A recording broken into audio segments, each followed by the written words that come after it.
tertúlia. Meu boa tarde aí para todos e todas. Hoje é dia 11 de setembro de 2012, terça-feira. O verbete é de número 2414. Tem 5 páginas, 50 elogias e 13 máximos. O tema é autonomia ginossomática. A especialidade autonomologia. Quem redigiu o verbete e se dedicou muito a esse trabalho é a nossa professora Solange, que está aí hoje muito bem assessorada. Cuidado com ela, hein, Ari? Definição. Autonomia ginossomática é a condição, postura ou opção inteligente de a consim mulher decidir, escolher e optar livremente perante os desafios evolutivos, autogovernando-se a partir dos próprios recursos, otimizando a autoevolução, a interdependência sadia e a interassistencialidade. O olo pensene assistencial acolhedor da mulher, o olo pensene da força presencial ginossomática, o olo pensene da dispersidade da mulher. Autonomia compartilhada, autoridade moral feminina, a mulher autoconsciente da própria liberdade e papel na sociedade, o direito da mulher de ir e vir, o pé de meia planejado promovendo a autonomia financeira feminina, a mulher com o pé no chão e o mental soma no cosmos, a autonomia afetiva alcançada, o papel da mulher na dupla evolutiva, efetiva e laboral, a mulher amiga da mulher, a interdependência fortalecendo a convivialidade sadia. A vivência da autogovernabilidade ginossomática favorecendo a autonomia consciencial multidimensional. A conquista da autonomia energossomática. A teática da liberdade rumo à dispersidade. Agora, nós temos aí na remissiologia dos 15 verbetes, nós destacamos 5. Autoridade feminina cosmoética, liberdade vinculada, liberologia, livre-arbítrio, sábia. Agora, tem aí a frase enfática. Autonomia ginossomática é condição evolutiva factível a toda consciência feminina, autodeterminada perante os mega desafios da afetividade madura, da proex e da interassistencialidade. Você vivencia a autonomia compartilhada e interassistencial? Utiliza a intencionalidade sadia, a transparência consciencial e o abertismo cosmoético para alcançar a própria autonomia consciencial? A bibliografia específica eu chamo a atenção que tem 10 fontes bibliográficas. Agora, aqui a mega análise com João Paulo são 20 itens. Conquista, liderança, equilíbrio, autoconsciência, resiliência, interdependência, posicionamento, autorrespeito, autodidatismo, autogovernabilidade, autossustentabilidade, autovolição, autopriorização, autodeterminação e valorização. Conviviologia, autonomologia, intrafisicologia, auto-organizaciologia e liberologia. Agora, o verbete hoje do dicionário é megatematologia, o argumento é autopesquisístico-lógico. Nós chamamos a atenção que esse verbete foi colocado na frente dos outros devido às mini-tertúlias. E a turma que pediu para ele ser debatido e apresentado hoje. Eu chamo a atenção para a pessoa ver o que ele significa, e também a taxologia com 60 temas da conscienciologia mais avançado, por quem vai passar pela segunda dessoma próxima e fazer assistência na condição autônoma de líder interassistencial. Agora, para a verbetógrafa, enfatologia, página 5, quinta linha. Gostaria que explicasse melhor a mulher amiga da mulher, pois normalmente o que vemos é uma disputa acirrada entre mulheres, uma competição sem tréguas, bem diferente do convívio masculino. É verdade. O convívio masculino ele é bem mais sadio do que o convívio da mulher. Claro que eu não estou falando generalizando todas as mulheres, mas se nós formos pensarmos assim, em modo geral, historicamente, nós sempre fomos, vamos dizer assim, o sexo frágil, o sexo menos inteligente e aquela coisa toda. E, para isso, nós tivemos que nos tentar fazer algumas coisas para diminuir a nossa concorrência, vamos dizer assim. Hoje, nós não precisamos disso, mas os resquícios ficaram. E aí que entra o problema.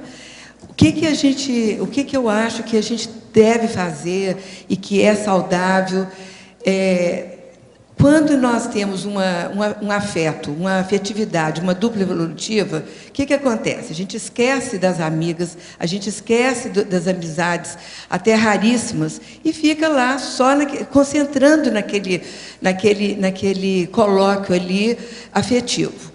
Dá um probleminha, acontece o quê? Não tem mais ninguém. Então, a amizade entre as mulheres, além de ser saudável, ela nos ajuda tanto nas horas positivas, nas horas que a gente vai rir, e nas horas também que a gente precisa de um ombro amigo. A gente tem que lembrar que a dupla evolutiva não é psicólogo e nem amiga da gente. Ele é uma dupla evolutiva. Então, a gente tem que saber ter amizades femininas, mulheres, para poder, inclusive, uma dar o apoio para a outra. E nisso, eu vou te falar, olha, tem o Clube do Livro, por exemplo, que a gente pode se reunir. Nós temos aqui em Foz o Clube do Livro, o que é? Nós reunimos as mulheres, fazemos um lanchinho e vamos discutir um assunto do livro. Então, uma hora lá em casa, outra hora na casa de uma outra colega, de outras. Então, isso aí hoje tem é até saudável. O Clube do Pijama também. Não, o Clube do Pijama. Pois é, já teve o do Pijama também. Nós vamos assistir um filme, assim. Exatamente. Agora, o que eu acho, uma das culpas dessa história é o homem. E um dos tipos de homem que tem mais culpa nisso é quem criou o harém. É verdade. Foi aí que as brigas... A competição... para a vida moderna. É o harém. A briga lá é pior. Eu vi o processo do tititi, né? O tititi, a competição, quem é que vai ganhar, quem é a primeira, quem é a segunda. Aqui, em efeitologia, poderia nos detalhar o efeito halo da liberdade interassistencial? Como funciona esse efeito na prática do cotidiano?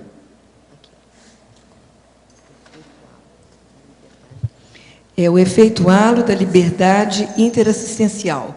A hora que a gente começa a fazer assistência, vai que vem, vamos dizer assim, o direcionamento do nosso pensamentos, das nossas atitudes, da nossa intenção é assim, vai que vem. Eu não sei se vocês estão entendendo. Primeiro, não é a gente que vem para nós. Se a gente abrir a mão, se a gente tiver o abertismo, a coisa vem. Isso aí é a minha vivência toda, eu não tenho dúvidas disso aqui dentro desses anos que eu tenho vivido. Então, o que acontece? O efeito halo, ele começa a propagar em volta de você. Você tem, assim, pessoas que vão te copiar, vão ver que a coisa funciona. Então, a assistência como efeito halo é uma das coisas assim mais factíveis que a gente pode realmente ver no dia a dia da gente. Agora, vai que vem. Em Principiologia, página 6, última linha, poderia comentar sobre o princípio de viver em sintonia com o manual de instrução do corpo humano? O princípio de viver em sintonia com o manual de instrução do corpo feminino. A princípio, nós sabemos que a consciência não tem sexo. E aí, como é que a gente fica com esse manual de corpo feminino, né? De repente, assim, dá polêmica, ou então, às vezes, a gente pergunta, o que é isso? Nós viemos aqui, às vezes, em corpo de homem, às vezes, em corpo de mulher. Se estamos em corpo de mulher, é para nos reeducar em certos trafares que nós temos, traços fardos que nós não conseguimos resolver, talvez até em corpo de homem. Então, esse corpo de mulher, esse soma maceteado feminino, ele vai nos dar certo gabarito, principalmente na assistência, em várias outras, vamos dizer assim, fases da nossa vida, que nós vai poder nos ajudar mais. E se nós viermos como homem, talvez nós vamos ser melhores homens do que se não tivéssemos passado por um corpo feminino. O que seria esse manual e como acessá-lo? Olha, o manual, eu acho o seguinte, exatamente, é da fisiologia, mas assim, o manual, fisiologia, nós não vamos, nesse corpo feminino, querer ter atitudes, fazer trabalhos que somente um homem faz. Aí já é burrice nossa. Vocês concordam? Para quê? Se tem um homem para fazer... O manual não é passar a mão no corpo feminino, não. Não tem jeito. Se tem um homem para fazer, por que nós ainda vamos pegar mais esse macaquinho, pôr nas costas e levar? Nós já temos tanto problema na vida, então nós temos que saber a fisiologia.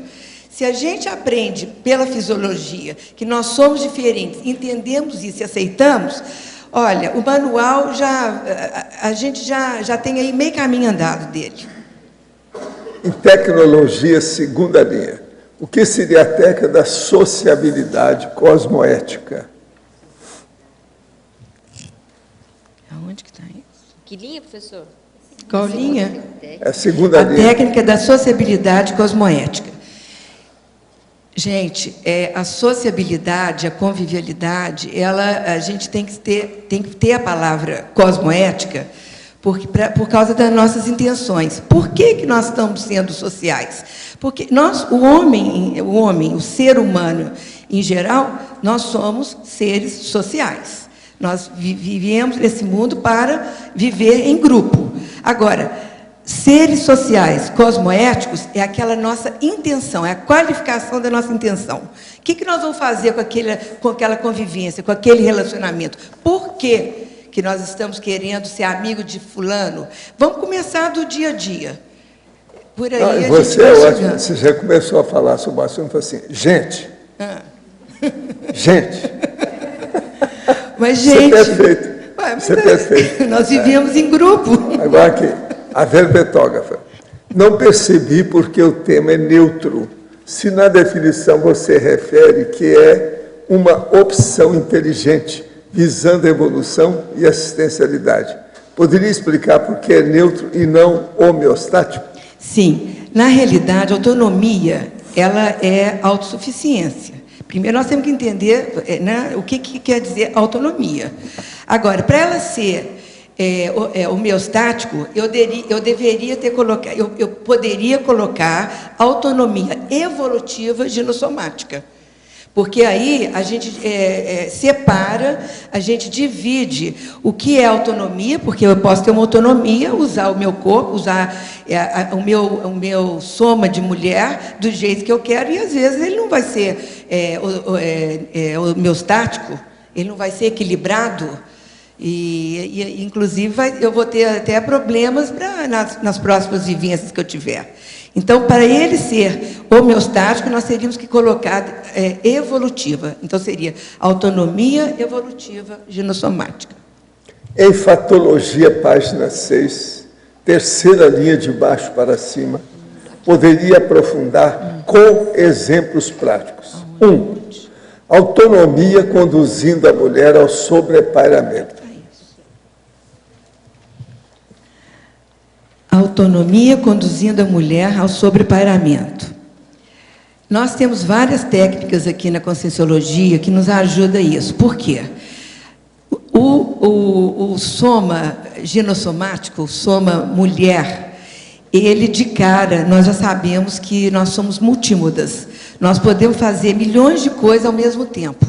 E, às vezes, por causa dessa nossa eu diria qualidade, que ela tem que ser bem conduzida para ser qualidade, senão ela vira defeito, de poder saber fazer, pensar milhões de coisas ao mesmo tempo, fazer milhões de coisas ao mesmo tempo. O que nós vamos precisar? Nós precisamos de ter o sobrepairamento. Eu diria assim, técnicas daqui, tábula rasa, por exemplo, ajuda a mulher. Os laboratórios, 5 horas, vão ficar parados lá, 3 horas. É o processo da versatilidade e da polivalência. Exatamente. Isso pode ser bom ou pode ser problema. Se nós não tivermos, então, o sobrepairamento e usar as técnicas que já estão nas nossas mãos. É só pegar a Conscienciologia e ler. Ler o que tem e vai ter várias técnicas. O outro técnicas. que está pedindo. A importância da rotina útil acelerando a autonomia. Muitas vezes eu acho que a gente perde oportunidades porque a gente não tem auto-organização. E essa rotina útil, eu mesmo, pela minha experiência de vida, muitas vezes eu punha a mão pelos pés. Vamos dizer assim, por quê? A rotina útil, primeiro, ela agiliza a autonomia. Para você ter uma autonomia rígida, você precisa saber do que você vai fazer. Então, como eu mudei, no meu caso, eu mudei, até 2 anos atrás, por exemplo, eu tinha uma agenda 70% totalmente voltada para sozinho. Eu tinha filhos para criar, eu tinha trabalho para dirigir, para administrar, eu tinha o meu pé de meia para administrar, para terminar de fazer, eu tinha grupo karma, familiares, dupla, tudo junto. Então, 70% do meu tempo era administrativo, que eu diria, e 30% mental somático. Hoje, o que eu fiz? O que eu faço? Eu inverti. 70% mental somático. Estudo, pesquisa, autopesquisa, cursos, o que for. Só não tirei ainda a viagem, tá, gente? Eu acho que isso aí não dá. Então, se nós tivermos uma rotina útil, nós conseguimos, então, fazer, agilizar a autonomia primeiro. Isso o que é? Uma agenda física. Eu não sei o que eu vou fazer. Cada hora pensa na hora, no minuto, e já vai saindo, atropelando. Vou comprar uma fruta, vou levar roupa para lavar. Mas não é aquele dia. Então, precisamos ter uma agenda e seguir rigorosamente. Quem não se adapta em agenda física, faça uma outra forma de agenda que vai ajudar, mas sem mudar. Rigidez nesse ponto é positivo. Agora, o terceiro ponto. A relevância da coerência parapolítica grupo kármica cotidiana para o alcance da polikarmalidade. Gente, a política começa em casa. Vocês concordam com isso, né? Então, não adianta a gente querer fazer política, parapolítica, se a nossa política, a nossa convivialidade com os de casa, com o cão, o gato, o filho, a mãe, o pai, os que estão ali em volta da gente. Então, se nós precisamos alcançar a polikarmalidade, nós precisamos primeiro limpar, ajudar, assistir a nós mesmos, para termos a nossa autopesquisa, autoanálise, sabermos quem nós somos, e o grupo karma. O grupo karma engloba familiares, amigos, parentes e as pessoas mais próximas da gente. Como que nós vamos ser na polikarmalidade sem primeiro resolver esses problemas? Impossível. Professor, recentemente assisti uma reportagem sobre o Dr. Charles Peter Tilbury, neurologista do Hospital Albert Einstein, que perdeu a esposa e as 2 filhas, todas por parada cardiorrespiratória. Ao final dos anos 90, sua esposa sofreu uma parada cardiorrespiratória repentina e morreu. 4 anos depois, sua filha mais velha, com 23 anos, estava comemorando uma conquista profissional e também teve uma parada cardiorrespiratória, falecendo horas depois no hospital. Poucos meses depois, sua outra filha também sofreria uma parada em uma fila de cinema com apenas 21 anos. Qual seria o intuito positivo das mini-proex previamente planejada dentro da assistencialidade grupo kármica? Poderia aprofundar? Olha, nesse caso aí, tem uma coisa séria, que é o processo genético. A hora que deu isso na família, essas moças deviam ter estudado o processo da parada cardiorrespiratória. Isso aí devia de ver. Aí não está falando, mas, por exemplo, qual o peso dessas moças? Peso que eu estou falando, peso corporal. Tudo isso teria que ver. Elas faziam exercício, como é que era a vida delas? Era uma vida hiperativa ou era uma vida morigerada, uma vida arrumadinha? Precisa examinar isso tudo. Aí, no caso, tem muita coisa que o processo é mais, vamos dizer, do ambiente, do holopensene e também da genética da família. Então, é a genética e o local, o modo de viver. Então, agora, a mini-proex em si, quando ela é previamente planejada, não tem nada disso, aquilo já vem marcado. E é uma coisa também isolada, não tem assim 3 pessoas. É uma só, por vezes já é muita coisa. De modo que isso aí está mal contado, precisa examinar mais, precisa de mais detalhes. Agora aqui, para você, Enfatologia, página 6, 4ª linha. Poderia ampliar o desafio do aprendizado da autopriorização para melhor interassistir? Como nós, em corpo de mulher, nós sabemos fazer muitas coisas, às vezes a gente se enrola exatamente aí, o que fazer primeiro. Então, se nós não tivermos a priorização, estudarmos afinco, a autopriorização, o que eu quero primeiro e qual que é a minha meta, onde eu quero chegar, nós não vamos conseguir assistir os demais. Primeiro, não seria o caso de ser egoísta, mas primeiro nós conseguimos desafiar a nós mesmos para não pegar o secundário.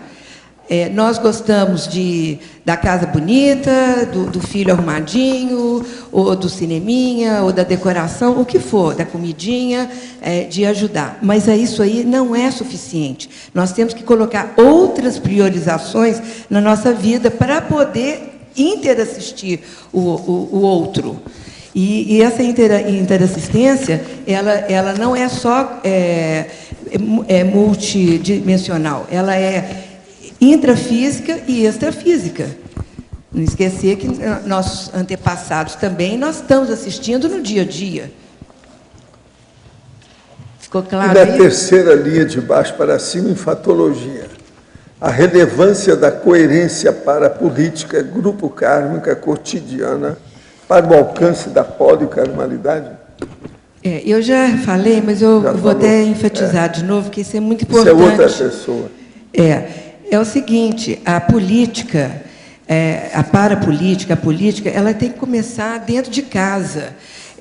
Vocês já viram falar daquele chefe, todo executivo, mas que ele é todo bonzinho, lá no escritório dele, e às vezes ele fica até meio que recalcado, porque ele não tem um alto posicionamento com o outro chefão dele, e chega em casa e descasca na mulher.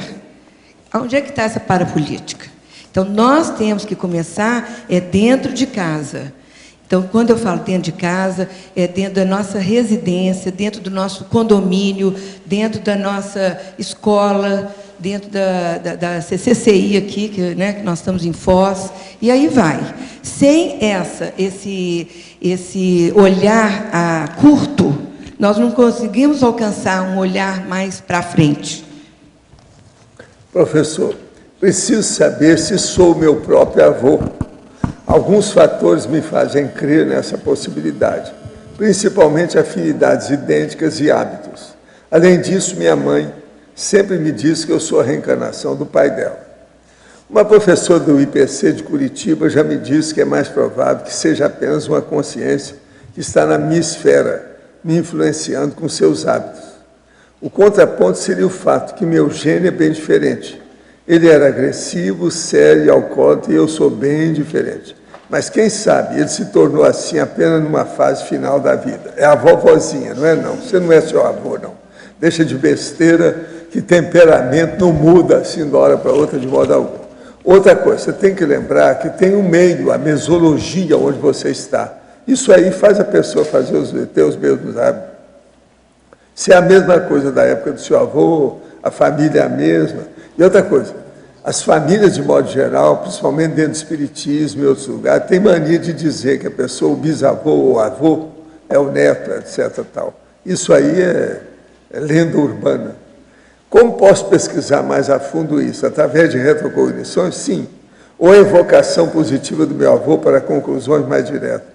Não, deixa seu avô em paz, vocês estão criando problema para ele. Sei lá, às vezes ele está precisando de outras coisas. Vai cuidar de sua vida, deixa de besteira. Professor, quando perguntei o motivo da mudança do meu campo energético, com muito ectoplasma e energia nas dinâmicas, o senhor pediu para eu voltar às práticas e estudar. Agora que a greve da minha universidade deve acabar, retornei à cidade onde estudo. Alguma sugestão? Olhe os holopensenes, veja como é que você reage com as energias nos ambientes e as pessoas. Olha a diferença que tem. Depois que você saiu e a hora que você voltou. Estudo é importante. Professor, além de Foz ser um dos chakras da Terra, existe algum no estado de São Paulo? Eu não sei, deve haver, mas eu não conheço. Não posso falar nada. Professor, poderia esclarecer para que serve a técnica da madrugada e como se deve fazê-la? Olha, isso aí é a técnica do período antilucano. As pessoas fazem isso quando elas querem alcançar ideias avançadas, principalmente para poder escrever, por exemplo, um pensador, um filósofo, um professor, um escritor, um intelectual, um universitário, um catedrático, alguma pessoa assim nesse sentido. Agora, o que é importante, por quê? Quando você vai trabalhar de madrugada, você já está descansado. Isso é depois já do terceiro sono. Então, você vai dormir mais cedo e acorda de madrugada. Agora, de madrugada, a vida é mais assentada, há uma tranquilidade maior. Em casa, de fora, no ambiente, à noite escura, à noite todos os gatos são pardos e tudo fica quietinho. De modo que isso aí pode ajudar muito a pessoa em si mesma, ela ter solilóquios, ela ter serendipia, entende? E também ter inspiração, intuição das ideias mais avançadas. Então, ela pode trabalhar, por exemplo, com o computador, mais devagar, com calma, raciocinando, não vai haver interferência de nada. Ela pode trabalhar aí 3 a 7 horas, depende dela. É o que eu faço toda noite. Por exemplo, hoje nós trouxemos esse verbete aqui que a turma pediu. Eu trabalhei de ontem para hoje para chegar nisso. Os detalhes aí que eu uso são terríveis. Só essas 3 páginas tem 40 detalhes, itens de detalhes, mais sério para ser feito. Agora, com o tempo, você amplia a sua capacidade de ver os detalhes, as minúcias do processo de pensamento de madrugada. Por quê? Você não tem nada para interromper o seu trabalho. Não há problema de influência externa negativa. Então, você fica totalmente focado no mega foco. Veja só, se me entende. Na meta, naquilo que você está fazendo. Isso aí sempre produz mais resultado. Por quê? A pessoa está mais persistente, consistente, intensamente levada para decidir aquele busilis, aquele nó górdio, aquele ponto crucial, aquele olho do furacão daquilo que ela pesquisa. Agora, para a pessoa chegar e dominar o período antilucano, ela precisa de alguns anos, porque isso não pode interferir na carga horária de sono dela, porque senão isso faz mal para ela. Aí ela vai melhorar de um lado e piorar demais do outro lado. Aí não adianta nada. Então ela pode morrer da cura. Isso é negativo. Cuidado com a carga horária de sono. Então, por exemplo, a pessoa deixar de dormir 1 hora, ela precisa fazer de 1 a 2 anos, indo devagar, até conseguir aquilo sem que isso venha afetar o seu metabolismo e a sua constituição orgânica, o seu corpo, o seu soma. Agora aqui, a verbetógrafa. Como seriam as questões deste verbete para uma consciência que nasceu com o corpo masculino, mas sente-se mulher, ou seja, é homossexual? Não está usando, na realidade, o manual de instrução do corpo que veio. É fato. Agora, eu não me aprofundei muito nesse assunto, mas o ideal é cada um usar o manual de instrução de cada soma que recebeu. Fora disso, professor, você teria aí algum comentário aí sobre a... Porque... O processo de homossexualidade, ele é sério porque a pessoa não está satisfeita com o instrumento que deram a ela. Então, ela quer mudar aquilo. Agora, o que é mais duro nisso é o seguinte: muito antes da transexualidade, devido aos meus estudos sobre sexomática, eu falava, o dia que tiver cirurgia que vai mudar o sexo de uma pessoa, a mulher, por exemplo, se tornar mulher mesmo, um homem se tornar mulher mesmo, através de cirurgia, vai chegar um ponto que ele vai reclamar daquilo porque não vai se sentir satisfeito. Então, a tendência da pessoa, seja lésbica ou homossexual, é ele não se sentir satisfeito com aquilo que ele tem. E outra coisa, às vezes essa pessoa valoriza demais o processo de orgasmo, de excitabilidade sexual, coloca a sexualidade acima de todos os outros valores. E com isso, então, ela quer aperfeiçoar o seu processo de excitabilidade sexual. E ela, às vezes, jamais se sente satisfeita com ninguém. Eu, por exemplo, na minha vida, eu sempre procurei ver se eu achava um casal de lésbica ou de homossexuais que tivesse alcançado as bodas de ouro, ou seja, vivido junto durante 50 anos. Eu tinha muita esperança num casal que eu vi, de mulheres, lá em Ipanema. Quando, de uma hora para outra, elas já estavam juntas há mais de 30 anos. De uma hora para outra, houve uma briga intensiva entre uma e outra. Cada uma saiu para um lado com outras mulheres. Então, o que a gente vê é o seguinte, há vamos dizer, um avanço, uma ânsia, uma ansiedade insatisfeita permanente que leva a pessoa a ter uma promiscuidade enorme. Isso tudo aumenta a comocionalidade da pessoa. Então, você veja, quando o homossexual mata outro, geralmente é com 17 facadas, 27 navalhadas. Então, é uma emoção que nem bicho não é assim. Isso é porque ele não se sente satisfeito com nada. Essa insatisfação é que leva para a promiscuidade. Agora, o pior ainda não é isso, não. O pior é que chega no ponto que essa falta de fixação da morfologia do corpo influi vamos dizer, no holossoma, no conjunto de veículos de manifestação daquela consciência. Então, ela vem com o corpo de mulher, ela quer ser um homem. Ela vem como homem, ela quer ser mulher. Nunca está satisfeita com a posição. Chega num ponto, então, extrafisicamente, que isso afeta o psicossoma. Então, dá a dismorfia avançada de um nível muito sério. Isso, então, é que nós chamamos de mutante. Agora, os paramutantes são assim. Você está fora do corpo, ele está manifestando como psicossoma, mas parece uma ameba. Toda hora ele tem uma forma, ele não fixa aquela forma. Ele está sempre alterado. Essa transfigurabilidade infinita, ininterrupta, que predomina dentro da vida dele, ele fica pirado. Isso dá alteração. Quando ele vem ressomar, ele não se dá bem com corpo nenhum. Aí já não tem corpo. Aí eles começam a arranjar um terceiro corpo, um quarto corpo, que quer arranjar. Não tem jeito. De modo que o problema todo é o seguinte: você recebe um carro da fábrica. Ele vem com as peças originais.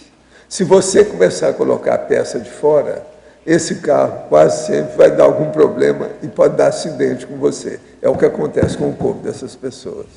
Eles começam a querer fazer o artificialismo em cima do que é natural. Aquilo dá para trás e o negócio cria desastre, acidente e o processo das tragédias. Então, o que eu vejo é o seguinte, eu acho que os homossexuais, eu tenho falado disso, desde lá do movimento espírita, que o movimento espírita atingia demais os homossexuais.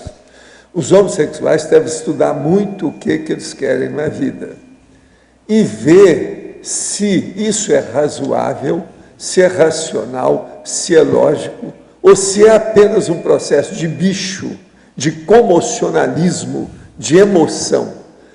A consciência, a gente tem que seguir desse princípio, a consciência não tem sexo. Sexo é o processo do corpo humano.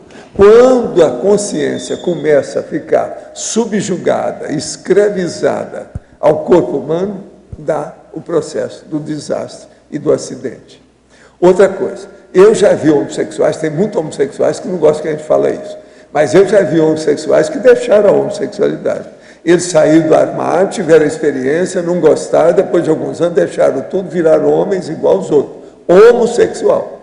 Já vi lésbica que também virou mulher normal, pelo contrário, até dona de casa, mãe, dedicada, generosa e vamos dizer, dedicada a filhos. Tudo isso eu já vi. Por quê? A gente nota que o processo tudo é de intenção. Agora, é lógico que tem gente que tem mais tendência feminina, outros têm mais tendência masculina. Às vezes a pessoa não está bem dentro daquele corpo. Cada um tem o direito de escolher o corpo que queira, por isso que o povo suicida. Agora veja, que isso está certo? Não, não está. Homossexualidade não adianta falar, porque é antifisiológico. Nós temos que entender isso. Tudo que vai contra a fisiologia é besteira. Por exemplo, hoje arranjaram um negócio novo antifisiológico, é a chamada mutilação. As moças ficam quietas e começam a riscar o corpo, a cortar aqui, cortar ali, para sentir dor. Isso tudo é masoquismo, é loucura. Tem muita coisa dentro da homossexualidade também que é masoquismo. Isso tudo a gente tem que estudar. Esse processo da mutilação das moças, que faz isso que ninguém vê, nem a mãe, às vezes nem o marido não viram, porque o negócio tudo é interno, é debaixo da lingerie. Então, veja, isso aí é a mesma linha. A pessoa que não está começando a se desgovernar perante a dismorfia, quer dizer, a morfologia do corpo que ela não está conseguindo sustentar. Então, essas coisas eu venho falando faz uns 60 anos. Muita gente já melhorou o caminho. Tem gente que eu falo assim, ó, saia do armário, assuma a sua homossexualidade, que é o melhor que você faz. Outros eu chamava, por exemplo, eu vi 3 casos de homossexuais que suicidaram. E eu tinha avisado para o pai e para a mãe. Era gente do interior de São Paulo, muito rica, e eram fazendeiros, então muito bitolado. Então o marido, o pai do rapaz, não admitia que ele fosse homossexual, porque para ele aquilo era um escândalo permanente, e aquilo mexia no orgulho dele de pai. Eu chamei, falei para o pai e para a mãe. Teve um caso, então, que foi horrível. Todo mundo viu lá, um troço terrível. Eu avisei tudo para eles, sem o rapaz, sem nada, que eles deviam deixar, dar liberdade para o rapaz. Ele tinha o direito de fazer o que bem entendesse com o corpo. Eles fizeram pressão, fizeram mais pressão ainda, uma verdadeira coerção em cima do rapaz. Ele acabou suicidando. Meses depois, vem o pai e a mãe chorando as mágoas. Eu falei assim, pois é. Vocês querem pôr a tranca depois que já houve o arrombamento da casa toda através da porta? Não tem mais jeito. Vocês agora pensam bem a bobagem que vocês fizeram. Agora, ó, eu vi 3 casos desses. Um deles, foi muita gente que viu, foi um escândalo. Agora, ó, é povo rico que não tinha mentalidade de nada, não havia formação cultural, não estudaram muito nem nada. Não admitia um problema desse de modo algum. A gente tem que entender que quem é dono do corpo é a pessoa, ela faz do corpo o que ela quiser. Agora, a pessoa, quando acontece um caso desse, eu falo com o povo, falo assim, ó, cuidado, hein, seu filho pode suicidar. Vocês ficam fazendo pressão em cima dele, ele fica desesperado aí por causa do processo de emoção, ele já é radical, ele está extremista dentro do problema. Quando uma pessoa quer mudar de sexo, ela é radical, ela é extremista. Então, isso pode ter uma predisposição para suicídio, depende aí da família, o ambiente que está, o que a pessoa pensa. que estudo que ela tem, qual a formação cultural dessa pessoa. Então, isso tudo a gente tem que começar a pensar, né? Solange, na página 6, Fatologia, segunda linha, a conquista suada do voto feminino. Você tem algum histórico disso, por favor? Eu tenho, sim. Realmente foi uma conquista suada, como está dizendo aí. Veja bem, por incrível que pareça, na hora que eu estava fazendo essa pesquisa, eu procurei direto assim, quem é que foi o país que conseguiu que as mulheres votassem primeiramente? Aí, deve ser na Europa, deve ser na América do Norte, assim, na minha cabeça. Fui ver que é na Nova Zelândia. Então, em 1893, o primeiro país que deu o voto feminino foi a Nova Zelândia. E o segundo, pasmem, a Austrália. Tem alguém aqui da Austrália hoje. Em 1902. Quer dizer, não estamos não estamos assim muito mal, não, em 1932.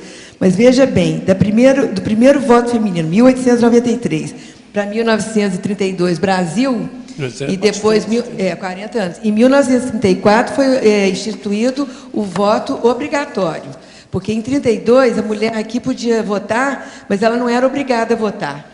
Tinha restrições. E vale a pena a gente estudar esse tema, porque fica assim, interessante. Por exemplo, o Brasil poderia ter sido o primeiro país a conceder o voto feminino. Ele teve, olha aqui, gente, que interessante, a tentativa do voto feminino aqui no Brasil foi em 1890. Então, houve uma elaboração da primeira Constituição republicana, né, durante a elaboração dessa Constituição, e colocaram que que as mulheres podiam participar efetivamente da vida política, em 1891. Aí chegou um senhor, né, chamado Nilo Peçanha, e tal, Érico Coelho, César, não sei das quantas lá, que eram os signatários dessa emenda. E achavam que ia passar. Então, nós iríamos ser os primeiros. Só que foi vetado por um deputado.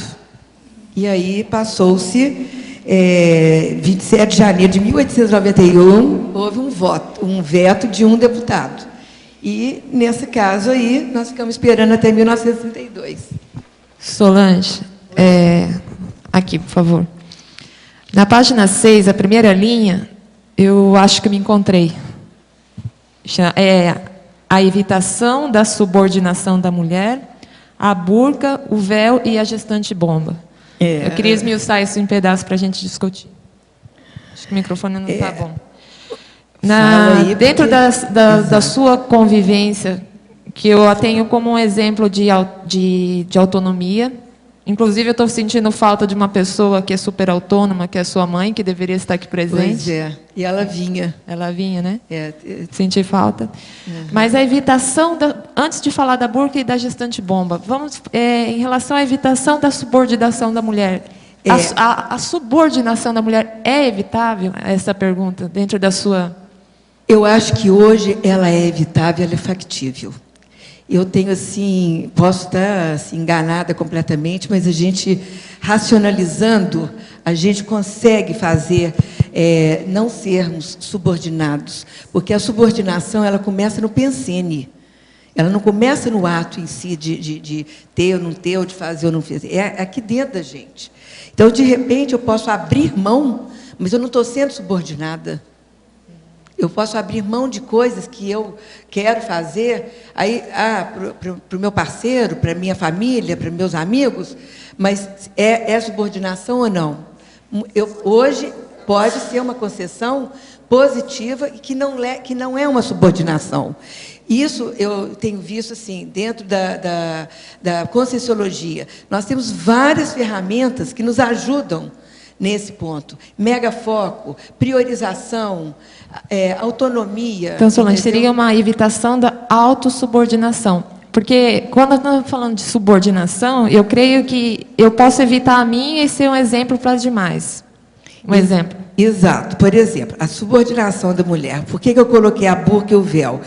E a gestante bomba. Eu gostaria que você colocasse aqui para nós o seu ponto de vista, inclusive da pseudo-liberdade.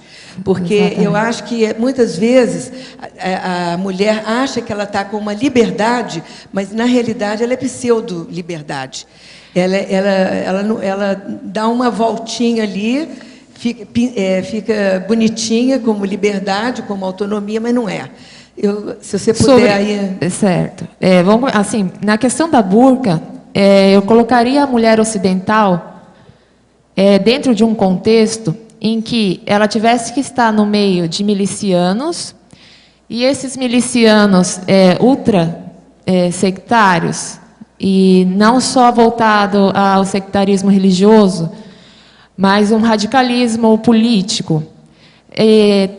Iríamos dizer que, por toda a autonomia que nós queremos ter, qualquer uma mulher ocidental, ela iria fazer o uso da burca, porque a burca, naquele contexto, ela é uma privação sobre a lavagem de honra, sobre os crimes que acontecem com as mulheres no Médio Oriente.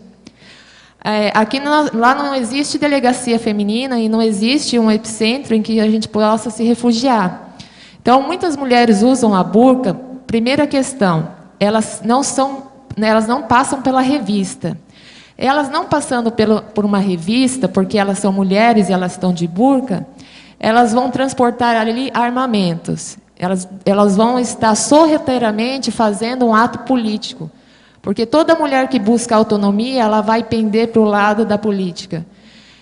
Fora o transporte que nós podemos ter entre as roupas, as vestes, o uso da burca, como um miliciano, nós também poderíamos, dentro desse contexto primitivo, que é intertribais e de clãs, sobre o uso da burca, questionar se as ocidentais também não usariam burca para se proteger de crime como estupro. Então, ela não seria reconhecida a ponto de ser atacada, porque é normal, dentre os crimes intertribais, uma pessoa cobrar ao outro, um homem dever para o outro, mas ir lá e cometer um crime sexual com sua irmã, com sua mãe, porque é assim que é cometido esse tipo de crime. Então, a burca, como autonomia, ela vai ser usada como uma ferramenta. E é uma ferramenta a ser altamente discutida entre nós, e não aquelas mulheres serem olhadas como tão oprimidas. Elas não são tão... não falta tanta inteligência, mas assim é uma questão que vai obrigar e que vai ali formatar aquele esquema social. Tá? Você vê que, então, com isso, ela pode ter um status, né? Exato. Através da burca, que é a pseudo-liberdade. A pseudo, né, que ela é uma pessoa autônoma. Ela vai, leva a arma, traz a arma, e aquilo ali dá um status. E sobre a gestante bomba, que é a parte que me toca, eu busquei dentro dessa sociedade que é fanática, não só um status feminino, mas um status humano. E não acabei encontrando nenhum dos dois. E vamos dizer que ser gestante bomba, optar por aquele extremismo, na verdade, usar a política para encontrar o seu fim, marcando realmente, dilacerando com a opinião, sendo não aguentando mais estar dentro daquilo que você não pode mudar enquanto você ainda é considerado frágil ou altamente manipulado.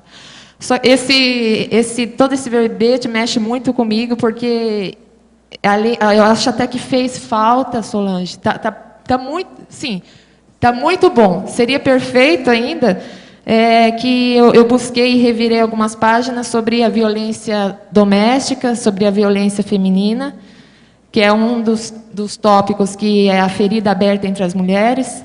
Poucas mulheres reconhecem, a Lei Maria da Penha você citou, mas poucas mulheres reconhecem que ainda elas são agredidas dentro dos seus lares, né? Então, nós temos uma pesquisa que a cada 5 minutos uma mulher é agredida pelo seu companheiro. Então, a situação da mulher é muito aflitante.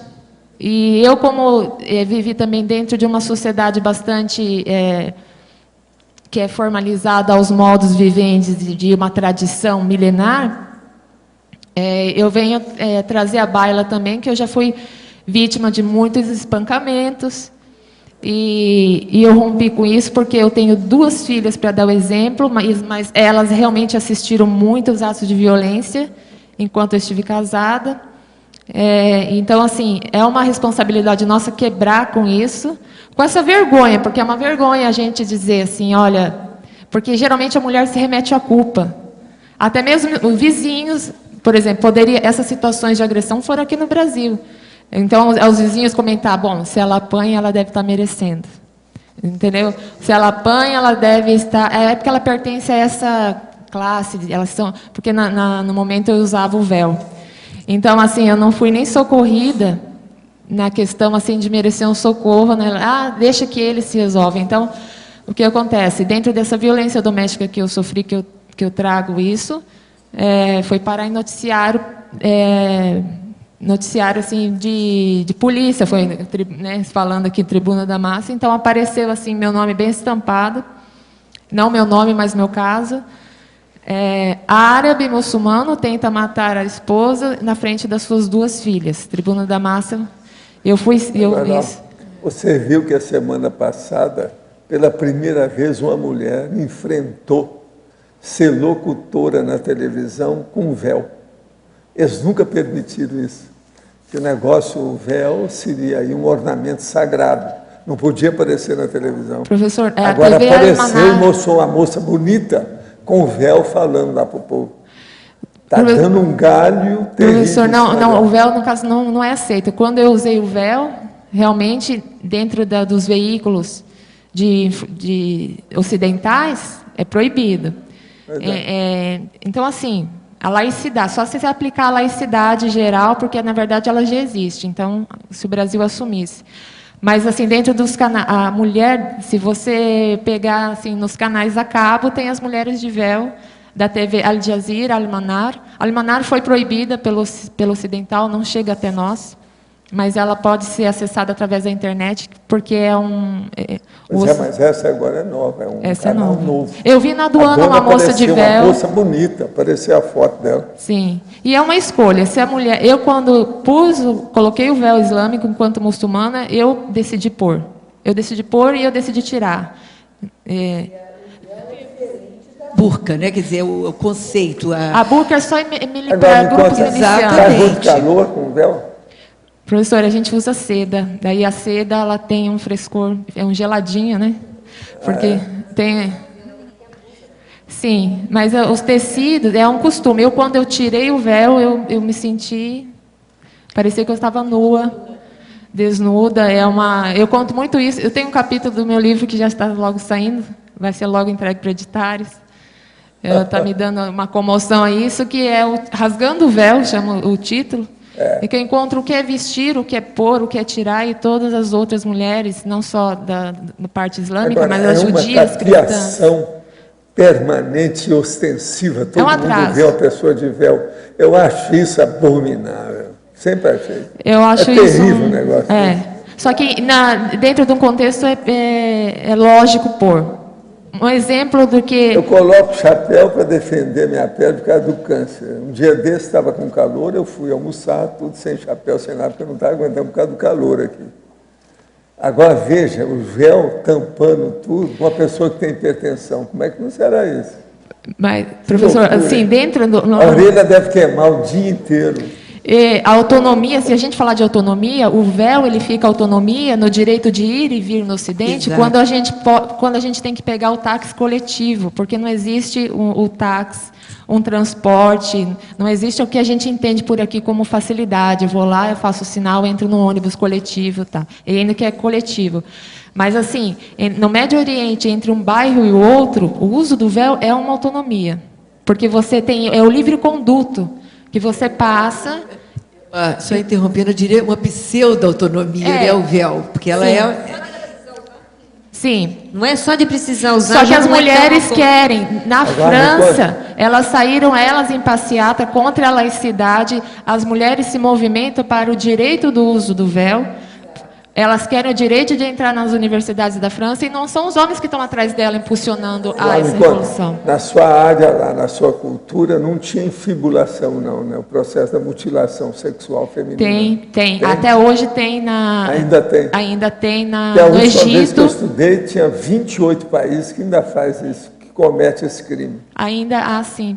E tem alguns que é infibulação total, tem até costura do processo vaginal. Exatamente. Mas é uma loucura. E o que é pior disso, professor, é a própria mulher. Ela procura, Ela mesma porque segura a senão própria ela não filha. alcança status na comunidade. A mulher ela tem um Isso é papel que eu execrável, acho por isso que a horrível. mulher merece essa Ela não tem outra subjugação. saída para ela. É. Ela não vê outro jeito. A mulher é prisioneira dela mesma, tanto que eu acho que a mulher, dentro dessa busca, ela é presa pelos próprios sentimentalismos, pelas próprias manipulações, pelas próprias autossabotagens, por aquilo que elas mesmas Não, e são tem de piores influência dentro umas das outras também, que é muito forte. exatamente. As mulheres influem nas outras.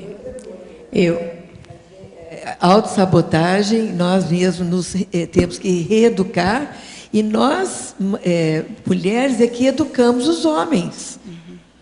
Então, se existe uma Vocês sociedade... é que dão a luz aos homens. A luz e Isso é que educamos. pior, Então, é dar a luz. Exato, mas Não é dar a luz porque deu a aula para ele, não. Deu a vida para a pessoa. Isso é um negócio mas sério. Eu estou contar aquele caso. Tem casos assim horríveis. Uma pessoa aqui em Foz do Iguaçu, muito estudada, viajada, um bom nível cultural, conhece o mundo inteiro, tem 2 filhos, um homem e uma mulher, um menininho e uma menininha. Aí eu estou conversando com essa pessoa, então, estou pensando na escola dos meus filhos. Que ótimo. Então, mas olha, Mabel, na verdade, eu só estou preocupada com a escola dele. Com a escola dela, não. Eu falei, mas por que não? Não, porque ela não precisa estudar muito, ela é mulher. Nossa Senhora. Aí eu falei, não, professora, essa é uma mulher, é a mãe. A mãe, ela não é islâmica, ela não é nada, tá? Ocidental. Aí eu falei assim, o que a sua mulher precisa então? Ela falou assim, academia de ginástica. Tô falando sério, professor. Isso é sério, ano de 2011. Foz do Iguaçu, Brasil. E eu tenho um exemplo também agora, Foz do Iguaçu, Brasil, é o seguinte, não, a autonomia da mulher é cartão de crédito. Eu dou o cartão de crédito e ela está livre, está autônoma. Eu ouvi isso, não é história. Culpados somos nós ainda, Solange. Culpadas ainda da nossa prisão ainda é nós mesmos, nós mulheres. Porque é fácil lançar aos homens o machismo deles, enquanto nós mesmos não cooperamos, nem mesmo com as nossas próprias filhas, em relação a elas terem uma autonomia. Eu ouvi do meu pai, ele é homem, ele vai nessa festa, você não vai. Não, ele é homem, ele pode. Eu quero para minhas 2 filhas dar algo diferente. Pode ser o início, mas está nas nossas mãos essa... Muita razão tinha aquele meu amigo em Minas Gerais. Minha gente, documento é no papel, não é na virilha. Ele tinha razão. Documento é no papel, eu quero ver o registro geral, não é na virilha. Documento quer dizer, genitália não é documento para ninguém, não. O documento mesmo é da pessoa, do papel, a documentação dela, o título que ela é, o que ela fez. Não é sexo. Eu tenho própria experiência de uso de véu. Durante o meu tempo de religiosa, eu usei 18 anos. Seu era véu católico. O véu não começou no Oriente. E quero dizer a vocês que enquanto eu usava o véu, eu me sentia fora de toda a realidade. Porque, em primeiro lugar, não era só o véu, era um rufo, que eles chamavam, que tapava da testa e aqui. Não se escutava bem e não se olhava pelo lado. Eu só enxergava o que estava na frente. E isso fez com que... É a bitola. Eu tivesse... Não, é a bitola. A bitola vem disso. Me sentia assim... Olha, Eles diziam que nós tínhamos que ser cultas e santas. E eu entendia sempre curtas e santas, porque não enxergava além. escuta, eu tratei das irmãs de caridade, que era chamada irmãs de caridade, que eram as freiras, você sabe, aquelas que não podem nem olhar para os outros. Então, elas tinham um processo no dente, a gente, como dentista, ia lá para atender. E elas não olhar para você, ia ficar de olho fechado. Sabe? Essas freiras eram pior ainda, verdadeiros bichos, vivendo separados da humanidade. Dava até pena. E outra coisa, elas não faziam muita coisa para os outros, pelo que eu vi. Era mais entre elas só para sustentar a vida. Mas não era em favor dos outros, não. Agora, essas freiras, ninguém podia chegar perto, você não via, ninguém conhecia. Agora, o dentista era obrigado. Então, elas pediam para arranjar dentista, mulher. Às vezes não tinha, a gente tinha que ir. Né? Então, ela fechava o olho, nunca parava, conversar com você sem, de olho fechado, o tempo todo. O senhor conheceu Notre Dame. Eu fui freira de Notre Dame. De Ipanema, que era a alta sociedade. Nós tínhamos duas classes, né? Eu era do povo, e elas eram da alta sociedade, que trabalhavam com o povo mais... Agora, o convento de mulher é uma coisa terrível, não há dúvida.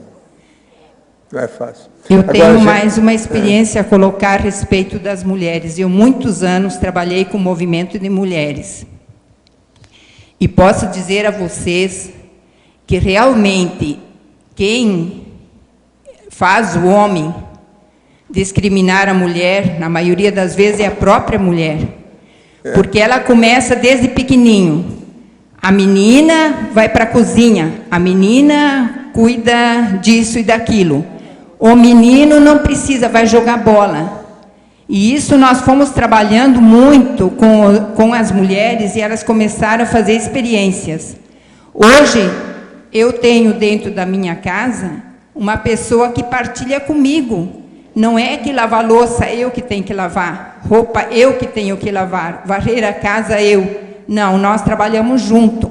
E isso foi acontecendo através de muitos anos de experiência, porque o meu companheiro foi uma das pessoas que acompanhou essa mudança.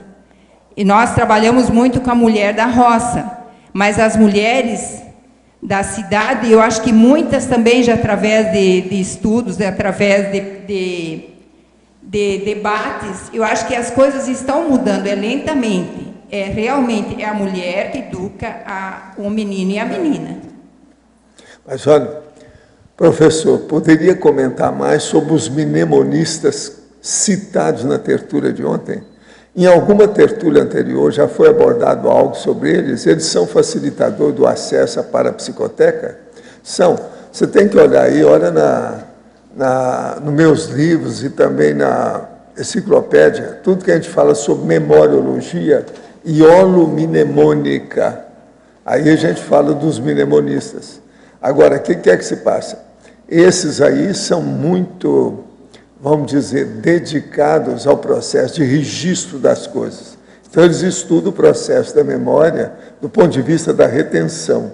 Então, por exemplo, a inventariologia da situação, o balanço daquilo que existe, o problema de conhecimento, de cognição, não é só para a psicoteca, é o processo da sabedoria, tudo isso aí tem com eles. Geralmente são consciências que têm nível avançado para trabalhar nesse nível, para poder atender os outros e fazer assistência através do processo de memória. Eles conhecem muito os problemas, geralmente, decorridos, ou que decorrem, ou que nascem devido aos distúrbios mnemônicos, do jeito que acontece na epilepsia, por exemplo. E eles sabem como é que faz para ajudar. Agora, há muito tempo que eu não vejo eles aparecerem por aqui.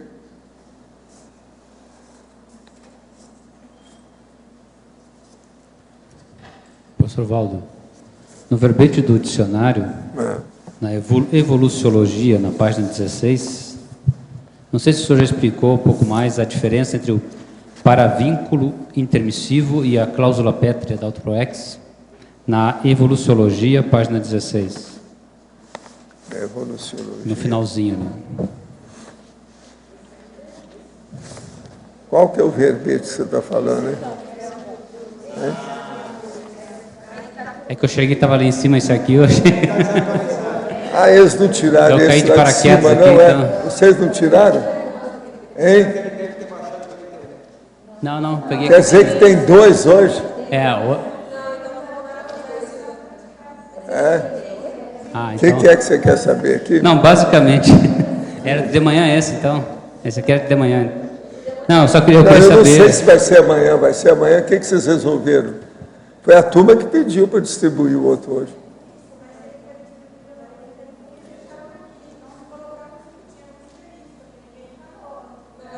Vocês não estavam aí. Esse negócio precisa de haver mais comunicação entre vocês. Eu falei para a turma falar. Entende? Agora, põe esse então amanhã. Está entendendo? Agora, ó, avisa para o AMI. Por favor. Então, o que você quer saber? Eu aguardo até amanhã, então. Não, eu sei que sabe. Não, então vamos aproveitar o embalo aqui. Só que fala do paravínculo intermissivo e cláusula pétrea da Autoproex, né? Mais ou menos a gente entende o que é um e o que é o outro, mas o que o senhor colocaria como diferença principal entre cláusula pétrea e paravínculo intermissivo? Qual é a principal diferença que o senhor faria disso? Assim? Paravínculo é aquilo que a pessoa guardou, que ela trouxe da intermissão. A cláusula pétrea é aquilo que ela colocou quando eles falaram para ela, que ela indagou, ela mesma perguntou, como é que vai ser a minha programação de existência? Então eles falaram para ela, olha, o mais importante é isso.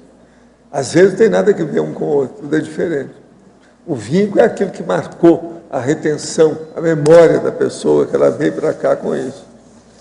Agora, ó, você viu aí o outro, o megatematologia? Esse eu não... Esse aí que é o tal, é o que o povo pediu. Ô, João Paulo, você olha esse também aí, tá certo? Confio em você. Eu vou dar uma olhada aqui agora. Tá bom.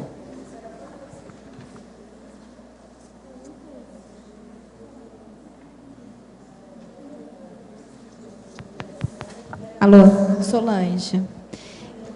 Na página 6, sinergismologia, o sinergismo nosográfico, carência afetiva, descontrole financeiro, na segunda linha de baixo para cima. Você poderia aprofundar um pouquinho mais, por favor? Certo. Quando nós estamos sem a nossa autonomia financeira, a nossa autoconfiança em dia, já tendo feito o nosso dever de casa, ou pelo menos estando em dia com o dever de casa, o que acontece? As carências chegam e a mulher, vou dizer aqui do nosso caso, né, de nós, a carência afetiva, ela pode ser tanto vinculada ao quê? A um descontrole financeiro. A mulher vai, pega o cartão de crédito sem o suporte do parceiro, né? Quer dizer, não tem ninguém para pagar, e gasta, e compra, e divide. Aí chega aqui, vamos dizer um exemplo, né? Chega aqui no CAEC, milhões de cursos, divide mais 10 cursos. No final do mês, com as roupas, com a decoração da casa e os cursos, somou, não deu o salário que ela teria que pagar. Agora, isso que eu estou falando, gente, não é assim, hipótese, não. Eu tenho feito aí, né, assim, consultorias, né, e ajudo aí na OIC, e é muito sério esse problema. Nós temos que tentar ligar as nossas carências, mudar de bloco e não entrar nesse descontrole financeiro. A minha sugestão sempre é o seguinte: você tem um cartão de crédito, pega o cartão de crédito, joga fora ou põe numa gaveta, trancada, 7 chaves, esconde, tira da carteira, para você não cair em tentação, até você ter o controle, né, de ter o cartão. Você pode ter 10 cartões de crédito, e não gastar. É isso que faz a autonomia financeira e o pé de meia. Porque se a gente ganha, vamos dizer, R$2.000, mas se você gasta 2.100, você não está fazendo pé de meia nenhum. Então, você tem que gastar, você tem que guardar 20%, então vamos fazer uma meta. Vai lá no Apex, o Locha ajuda lá, né, no programa lá, o que eu vou gastar, quanto que eu vou guardar. E tem aí os outros, né, tem vários cursos, o Everaldo com o Jarbas, né, que tem as ações aí. Pois é, então, gente, quando eu vejo esse tipo de situação com os nossos colegas aqui, né, caindo numa armadilha dessa, é preocupante para mim. Eu fico preocupada no sentido da gente alertar que não devemos ter o que a gente não tem controle. Se eu não consigo andar de bicicleta e vou cair, vou me quebrar toda, esquece a bicicleta agora. Parte para outra coisa. E é o mesmo caso do cartão de crédito. É uma arma. Ele pode ser o facilitador, mas é uma arma também, e para a gente cair na carência afetiva. Professor, tentei fazer a técnica da reflexão de 5 horas, mas fiquei meio perdido sem saber como proceder. Poderia, por favor, me explicar melhor como fazê-la? Não, você é o seguinte, você vai arranjar alguns temas para começar que você precise decidir na sua vida e que você ainda não pensou muito naquilo. Então, você pega o tema principal e vai pensar sobre aquilo. Agora, começa a pensar, remoe o processo, torna a levar, faz comparações, faz cotejos, associações de ideias com o assunto, até você ter uma definição, o que você acha. Agora, se prepare para ver se tem alguma inspiração na hora, como é que vai ser, as energias do momento, qual o holopensene que você criou para aquilo. Cria um ambiente adequado para receber inspiração e intuição sobre o assunto. Isso aí, então, você pode decidir uma opção de coisa e vai começar a dar mais valor para a sua reflexão, a sua meditação, o seu processo do solilóquio. É você pensar com você mesmo. Professor, estou ajudando uma criança de 5 anos, conhecida minha, que parece estar com assédio grave, talvez até com poltergeist. De que maneira eu posso auxiliar melhor? Exteriorizar boas energias ajudará no caso? É lógico, olha aí o arco voltaico. Seria melhor indicar um centro espírita para ajudar ela, a sua família? Aí é com vocês, aí você tem que estudar. O trancamento da mediunidade seria uma alternativa? Não, trancamento é assédio. Trancamento é o seguinte, é aquela pessoa que eles faziam, a pessoa era muito doente mental, louca. Então, chegou um português, sabe, o Muniz, Ergas Muniz, e criou o negócio de dar um chega para lá na pessoa. Então, fizeram até cirurgia na cabeça, depois criaram esse negócio de dar choque elétrico na cabeça da pessoa. Então, eles têm a seguinte solução. Ele pode ficar brabo, avançar nos outros. Então, para a gente poder suportar a presença dele, a gente dá um chega para lá, que é o sossega-leão, mas a pessoa vira vegetal. Então, veja, na questão do trancamento da mediunidade, isso é um processo de assédio também. Então, a criança está muito excitada, cheia de coisas, começa a dar Ritalina para ela. Isso mata o cérebro, porque está em desenvolvimento. Isso é um problema. A mesma coisa. No espiritismo, aí, às vezes, nessas religiões sincréticas, essas seitas africanas, etc., tal, de crendice africana, eles também fazem esse trancamento dos terreiros. Agora, isso, a pessoa fica, vamos dizer, volta a uma condição vegetal. O nome disso, eu tenho até um nome, chama casca-grossismo. Depois ela tem que desenvolver isso. Para desenvolver, ela tem que trabalhar com energia, estado vibracional, a vontade dela e acabar com os assédios.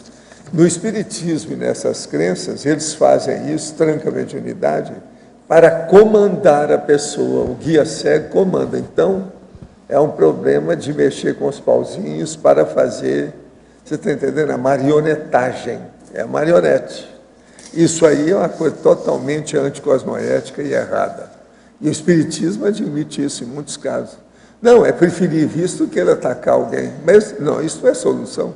Tem que arranjar alguém, alguma coisa que seja bom, não pode ser isso. Pode ocorrer um movimento pendular do machismo extremado ao feminismo igualmente extremado nesse processo de autonomia ginossomática? O que você acha? No início, nos primórdios aí dos movimentos, né, 1960 e 70, realmente houve o extremismo que o próprio movimento era tido assim, feminista, e era pejorativo, feminista. Hoje nós não estamos falando mais em feminista, nós não precisamos mais disso. E o importante esse sucesso dessa mudança é a mulher ter começado a estudar. Sem a parte intelectual concentrada, focada, eu acho muito difícil a gente sair da subjugação, acho difícil sair da subserviência e da dependência do sexo masculino. Eu acho muito difícil, porque a gente vai estar sempre naquele caso, não precisa estudar, porque eu vou arranjar o príncipe encantado para casar. Ou então, mesmo que não case, sou dupla evolutiva, mas ele me sustenta. Então, a gente tem que ver, cada caso é um caso, mas a gente tem que fazer a nossa parte, o nosso dever de casa. E é por aí que a gente vai criar, então, vai chegar num patamar de independência, de interdependência, porque a independência e a dependência são patológicos. Solange, na página 6, na efeitologia, o primeiro efeito, o efeito de tirar o máximo proveito dos trafores da consciência mulher. O que você pensou aí que trafores seriam específicos? Eu acho que nós temos, assim, eu sou, assim, bem feminista nesse ponto, né? Sempre fui, apesar de sempre ter lidado com homens. Mas, assim, lidar com homens não significa que você precisa estar com o bigodinho aparecendo, ou como é que é, a gravata e o terno escuro, similar ao sexo masculino.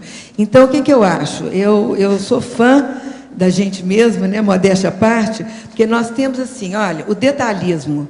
Se nós pegarmos o detalhismo, olha que coisa, que ferramenta positiva para nós podermos trabalhar as nossas pesquisas, autopesquisas e a nossa assistência. Sem detalhismo, a gente não chega em lugar nenhum. Outro que eu acho, acolhimento. A mulher é acolhedora, por natureza. Desde os primórdios lá nos primatas, né, vamos dizer assim, quando a gente estava na caverna, nós é que acolhíamos, nós é que ficávamos ali com os filhotes, tomando conta deles, enquanto o nosso homem ia caçar. Hoje não precisa mais disso, mas nós temos esse traço forte, né, o traço forte do acolhimento. A empatia. Eu acho que a empatia é inerente também, eu estou falando tudo assim, em modo geral, né, do sexo feminino. A grupalidade, nós sabemos trabalhar em grupo, sim, nós gostamos de trabalhar. A competitividade masculina, dentro do meu entendimento, é diferente da mulher. A mulher, ela compete com a outra, compete, sim, mas a grupalidade dentro do trabalho, ela não quer almejar só ela ali dentro, ela quer trabalhar em grupo. Eu acho que isso aí também é um ponto forte nosso. Então, isso, a comunicabilidade. Vou dar um exemplo aqui que a Sheila, né, falou comigo, comentou comigo quando ela esteve lá em casa, sobre a comunicabilidade. Quando ela estava lá no Talibã, fazendo o trabalho dela... Hezbollah, desculpa, meu Deus, mil perdões. Ato falho, ato falíssimo. É igual chamar Paris, capital da Espanha, né? Mas, é muita coisa, né, para falar aqui. Mas veja bem, a comunicabilidade. A mulher lá, quando ela tinha a pseudo-liberdade, mas que para elas era liberdade, qual que era o trabalho que elas faziam melhor lá. Ela vai me responder, fala aí. É a comunicação. Era a comunicação. Então, ela era relações públicas do partido ou da região. Sim. Fazia a diplomacia, né? Sim. Entre... Você podia falar também quantos anos você trabalhou com homens, inclusive em relações internacionais, com negócio e muito interesse internacional. Fala isso. Quantos anos você trabalhou? Eu trabalhei com isso. Mulher no meio daquela homaiada terrível, cada um terrível. Querendo chupar o olho do Raposas cabeludas. Você encaminhava até navio inteiro. Explica o que você fazia. Eu trabalhei nesse setor durante 30 anos da minha vida. Então, 50% dela eu convivi com homens. Fui tradutora, né? Eu era professora de inglês, depois eu fui intérprete, professora, porque o meu chefe, ele tinha um cargo maravilhoso, mas ele não falava inglês. Aí eu até coloco aqui o poliglotismo, né? Que abre a cabeça. E no início, quando eu falei assim, gente, mas como é que eu vou fazer? Vou mexer com aço, com minério de ferro, ferro gusa. Para mim, isso aí, eu era professora de inglês, de curso, né, de curso de línguas. Como é que eu vou chegar e poder traduzir isso? Então, eu comecei a aprender. Eu entrei na persistência do aprendizado para eu poder traduzir. Primeiro, eu tinha que entender a coisa, para depois traduzir. E aí, eu passei a ser, né, uma deles. Eu era concorrente dos meus... Não, e às vezes você que comandava até a carga do navio. Eu comandava, exato. O navio inteiro. Exato. Os navios saíam aí eram toneladas, isso né? é coisa de mulher. Não, eu chegava... Não, você pensou? Não, isso não é coisa de Fazer mulher. a carga de navio... Coisa de mulher. Em São Luís do Maranhão, quando foi o meu primeiro embarque solo, né, quando eu já comprei a carga e eu tive que ir lá para checar, então eu sabia chegar com a carga no terminal, carregar para o navio, subir o navio. Cada homem de 2 metros para você olhar para cima. Agora, eu estou falando navio de 100 mil toneladas, né, gente? Não é aqui de passageiros, né? É aqueles... a granel, né, que a gente chama. Grandão. Aliás, né, um parênteses aqui, eu não sei se você sabe, que a nossa amiga da Austrália trabalhou comigo. Eu sei. Lá em Belo Horizonte. Essa aí já esteve em todas. Ela sabe. Ela é globetrotter. Então, com isso, eu tive que adquirir algumas características boas dos homens, que é essa parte da objetividade. Às vezes, eu fazia um e-mail, mas eu desmanchava 2 vezes, porque eles me falavam assim, Solange, seja objetiva. Você não está escrevendo demais. Responde só o que tem que estar perguntando. E, com isso, eu fui treinando a fazer, a escrever, a negociar como homem. Concisão. Exato. Mas o negócio dos navios, Valdo, realmente, hoje eu não sei como é que eu dei conta. Eu lembro que você ia pegar, eu tinha algumas coisas para fazer com ela, eu falei assim, agora eu não posso, que eu tenho que acertar lá, que a carga inteira daquele navio tem que enfrentar aquele povo. O navio, aí ela ia para lá para ver o que é carregar o navio inteiro. Eu tinha que carregar. E a responsabilidade... Você é uma estivadora, eu falava. Estivadora. E outra coisa, responsabilidade toda minha, né? Porque o navio chegava, se a carga não tivesse pronta... O melhor é que esse povo, geralmente, é tudo grandão. E ela baixinha, olhando. Miúda. E tinha que ir de sapato Mandava baixo. no povo todo.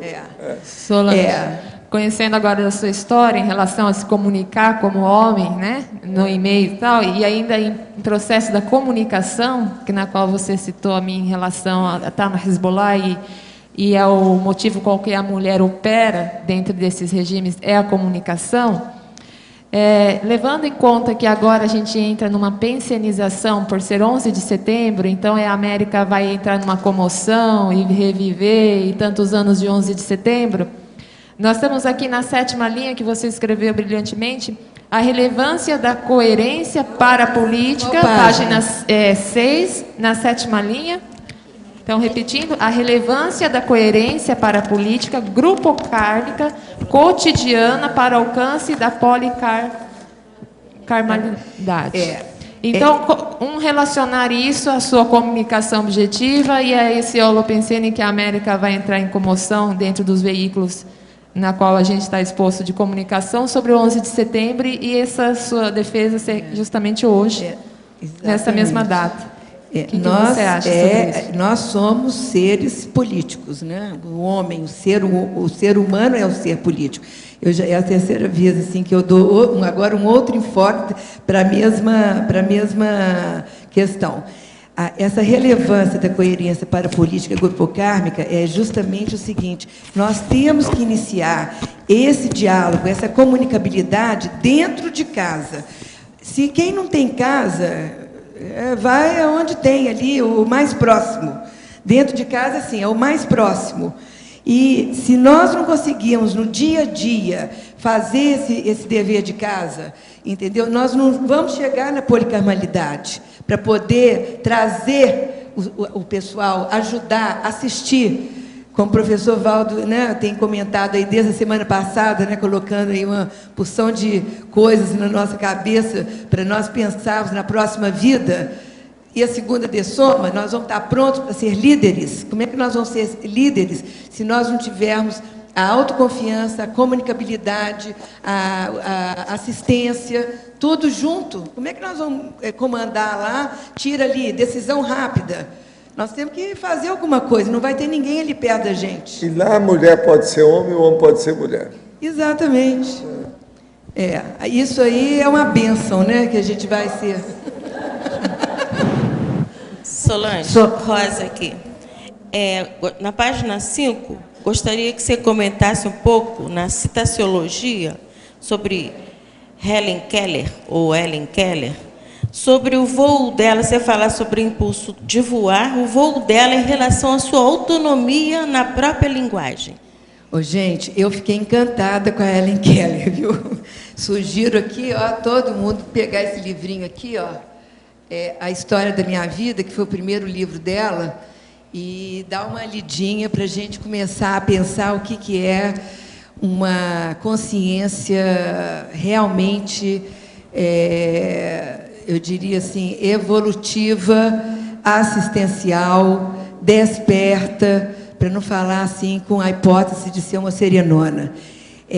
Eu fui procurar aqui trafores da Helen Keller para poder fazer aqui essa citaciologia, e eu achei assim 20 trafores e 2 trafais, que eram, só para ter uma ideia, aqui, 3 páginas de trafor. Era economia, é o trafal dela, mas ela não lidava muito com dinheiro. Cega, surda, né, gente? Então, só para parênteses. Então, esse é o trafal, mas foi o máximo que eu conseguia. E o senso de direção, cega e surda. Então, ela não tinha senso de direção, às vezes. Então, eu consegui chegar. Ela está aqui comigo, né? Está junto aí, ó. Então, Rosa, voltando aqui, ela consegue nos dar uma coragem, uma autonomia, sabe, própria dela, cega, surda. Ela conseguiu se formar em Radcliffe, nos Estados Unidos, uma americana, num período de 1880, que ela, né, nasceu, até 1968, quer dizer, ainda a pílula estava começando a aparecer, ela já tinha dessomado. Então, ela, tudo para ela, quanto mais pedágios tinha, dificuldades que ela tinha para se formar, para ser uma pedagoga, para falar, aprender a falar, mais ela tinha coragem. Então, o que dava para ela, a poliglota aqui, 4 línguas, muda, surda, aos 19 meses.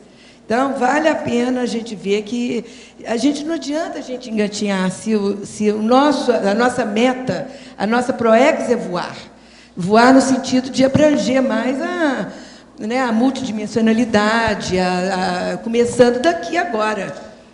Solange, você concorda comigo que, no caso, por exemplo, ela na falta de 2 sentidos, né, que é a visão e, no caso, a fala, ela fez a autossuperação através do tato e do olfato.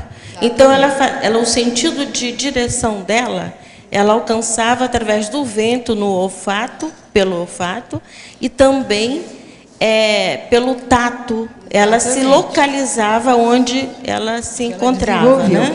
Agora, uma cega surda muda, escreve 14 livros, o que nós estamos fazendo aqui, gente? Eu estou falando isso primeiro para mim, né? Eu estou falando, pensando alto.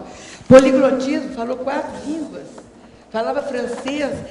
Se vocês irem para o YouTube, vocês vão poder ver as palestras que ela deu, reais, né? Ela dando palestra, com aquela dificuldade de falar a língua materna dela, que era o inglês, mas é uma mulher assim grande, ela fica grande, a energia dela expande no próprio vídeo. Está no YouTube, pega lá Ellen Keller, que dá os vídeos de algumas conferências que ela deu.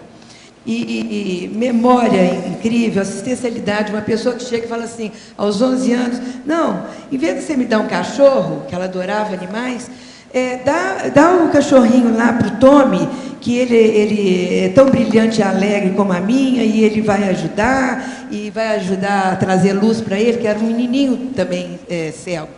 Então, ela mesma abria a mão aos 11 anos. E o guarda chegou uma hora lá, matou o cachorrinho dela, que ela tinha de estimação, não sei porquê, se ele se enfesou com o cachorro, e ela chegou assim, nossa, mas se ele soubesse como esse cão é maravilhoso, não teria matado esse animal. Veja a profundidade desses sentimentos dela, né? Então, eu acho que ela tem muito de autonomia, um exemplo para nós, se a gente puder tirar alguma coisa aí para chegar na desperticidade. Solange, aqui, Tânia. Na holotecologia, página 7, explica o que você quer falar com a terceira teca. A biblioteca, inclusive, já está aqui na nossa holoteca, é a teca dos artefatos da liberdade. Já existe lá. Tá? Então, quando tiver o mega centro cultural, a mega holoteca, provavelmente essa teca já vai estar lá. Ok, obrigada. Professor Valdo, Sim. No verbete correto agora, então, megatematologia, o senhor, basicamente, nesse verbete aqui, o senhor traz a ideia de nós escolhermos os megatemas prioritários para trabalharmos na próxima intervenção. E abrir os peitos, meter os peitos, jogar o sutiã à distância e enfrentar. Porque hoje nós já trabalhamos com alguns temas específicos, a gente teria os megatemas prioritários para... Esses são os megatemas. Você tem muito tempo, tem muitos anos aí pela frente para você ficar doutor, up to date, atualizado sobre o processo. Destes temas aqui, desses 60, o que o senhor salientaria mais fortemente em termos de pré-intermissiologia? Isso aí depende da pessoa, né? Cada um tem que ver a ficha. Por isso que a gente fez. Não adianta dar palpite nisso. Agora, o caso aqui é que são 491 temas que eles colocaram. 87 pessoas. Entende? Ao todo são 870 temas. Tinha 491 diferentes. Entende? Agora, eu separei os 60 primeiros e estão fazendo análise para a pessoa ver. Com esses 60 já dá uma ideia, bem do que é que a turma, de modo geral, está pensando. A gente está respeitando vocês. O show aqui é com a participação da plateia. Tá certo? Agora, é sério. Isso é uma das coisas mais sérias que nós já fizemos. Até de teste, esse aqui é um dos melhores testes que eu já fiz até hoje. 87 pessoas só, mas valeu. Agora, isso vai repercutir em favor do povo todo. E esse aqui é mais um verbete do dicionário. Agora, ele tem relação direta com o megaconceitologia, o outro verbete que a gente debateu aqui no dia 23 do mês passado. Está no caminho. Nós estamos crochetando a situação para fechar o círculo em torno de vocês. Vocês estão encantuados. Então, o senhor deu a dica e agora está indicando também como chegar lá. Só falta agora eu engolir para vocês. Isso eu não posso. Vocês é que tem que deglutir. Eu já estou dando mastigado. Pensem bem. Caminha por aí. Solange já está... a femininologia, aqui nessa penúltima linha, depois continua lá, a nobelista e ambientalista queniana Wangari Maathai, etc. Você podia dar os detalhes desse exemplo de coragem consciencial?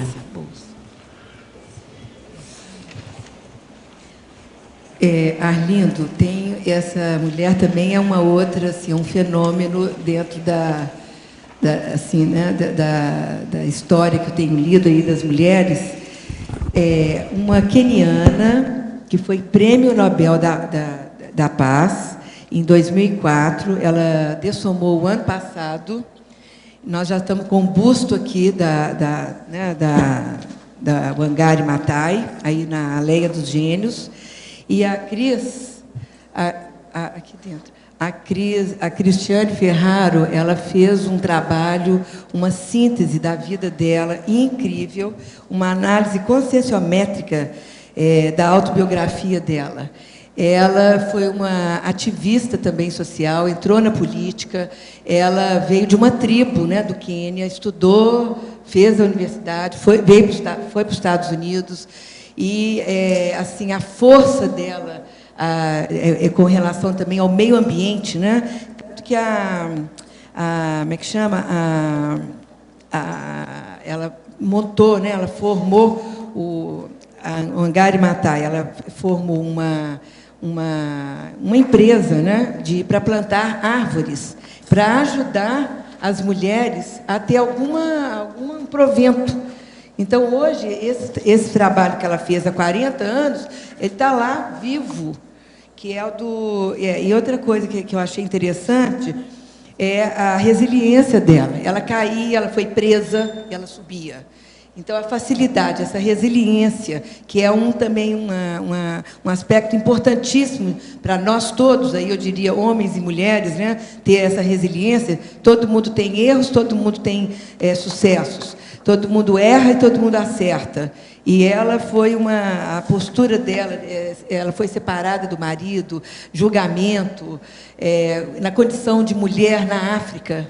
Então, é bem interessante. O livro dela também chama Inabalável, a autobiografia dela, vale a pena dar uma olhada nela. O movimento chama Cinturão Verde. Se olhar no Google, aí acha. Teve, né? Teve uma heterocrítica sobre ela, a Mabel está falando aqui, sobre o livro dela, Inabalável. Houve heterocrítica. E na década de 70 que ela fundou esse movimento do Cinturão Verde, Green Belt. Então era ambientalista. Bom, está escrito que é ambientalista. Está escrito aqui. Obrigado.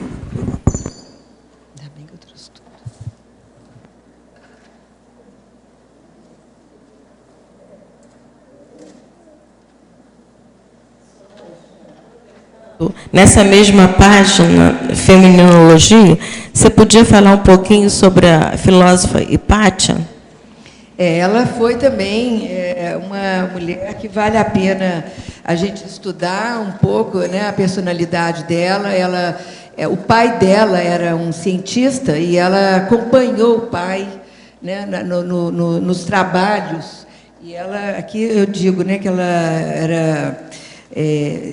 355 a 415 na era cristã, né? Era comum, desculpa, ato falho.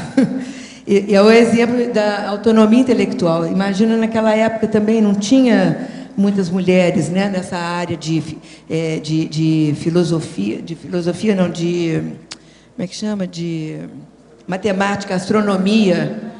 E ela acompanhou, o pai ajudou, deu a base. Você vê como que é importante, né, essa assistência grupo kármica que eu venho falando aí ao longo desse verbete aí, né? Quer dizer, uma hora você é o pai, você ajuda, uma hora você é o filho, você ajuda o pai, e aí vai fazendo as trocas interessantes, e a gente às vezes não entende por quê, e lá na frente a gente vai entender mais, porque a nossa cabeça é bem reduzida, né, para entender esses processos. Mas ela lá no ano 300 já estava também, né, com essas ideias aí de trabalhar fora, de estudar e não ficar só nas banheiras, né, fazendo uma correlação com... ela não estava só no bem bom, né? Em Solange, fazendo uma correlação do que foi exposto com você, trabalhando entre homens, ela naquela época, ela teve uma força presencial de se posicionar, a maioria, todos homens, né, filósofos, e ela com seu posicionamento dentro da teoria que ela estava introduzindo. Né? Eu acho que trabalhar entre homens e mulheres, a gente não tem que ter assim, tem que desmistificar isso aí, sabe? Porque todo mundo é ser, é uma consciência. Se a gente entrar com essa filosofia, todos nós somos consciências e vamos tirar proveito, vamos usar, igual a Elizabeth I, por exemplo, a rainha da Inglaterra, ela tirou vários proveitos ali do perfil masculino para ela poder reinar 40 anos na Inglaterra. Eu diria que ela seria um exemplo de autonomia política. E ela conseguiu. Ninguém achava que uma mulher ia conseguir ser rainha da Inglaterra naquela época. Veja bem. Não. Igual a Helen Keller. Ela passou na universidade e o pessoal falou assim, não, a senhora passou, mas vamos fazer o seguinte, desiste disso, isso não é para você. Ela perdeu 1 ano da vida dela por causa dos próprios diretores da escola, falaram, não, você passou, mas deixa isso para outras pessoas, isso aí não é para você. E ela, persistentemente, com consciência, com vontade, com mega foco dela, ela foi embora. Então, a gente tem que pegar esses exemplos aí de persistência, né, para a gente poder chegar onde cada um quer. Cada um tem uma ProEx, e a ProEx é aquilo ali. Agora, qual que é o ideal? É visar o seguinte, o que é melhor? Onde eu vou assistir mais gente? Como é que eu vou fazer para agilizar o meu pé de meia mais rápido, para poder ajudar melhor, antes de ficar gagado de todo? Porque não adianta eu começar a querer ajudar aos 90 anos de idade e não estou lembrando que aquela ali é a Kátia. Aí como é que eu faço? O alemão chega e fica. O alemão é o Alzheimer, tá? Não é você não, York. Chega o alemão e a gente está lá, né, querendo agora assistir os outros. Então nós temos que questionar enquanto a gente está aí com toda essa força, né? Solange, tudo bem? Parabéns pelo verbete, viu? Parabéns por ter me ajudado, porque a ideia, viu?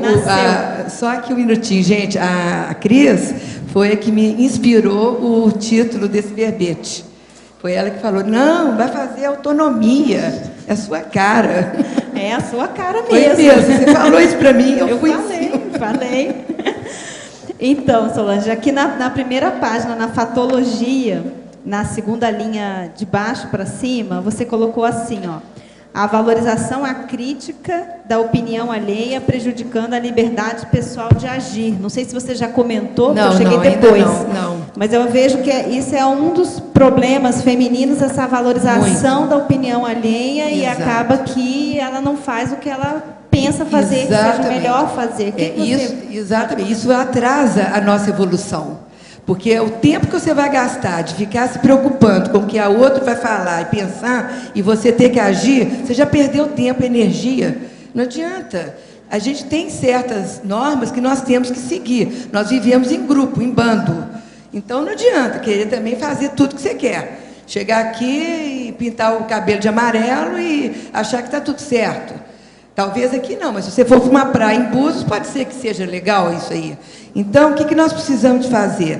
Nós precisamos de ter crítica, sim, receber as heterocríticas, muito bem-vindas. Eu, pelo menos, acho que me ajuda muito as heterocríticas, mas nós não podemos ficar preocupados com a opinião alheia. É bom para mim, estou ajudando as pessoas, a minha cosmoética está alinhada com o meu pensene, acabou, esquece o resto.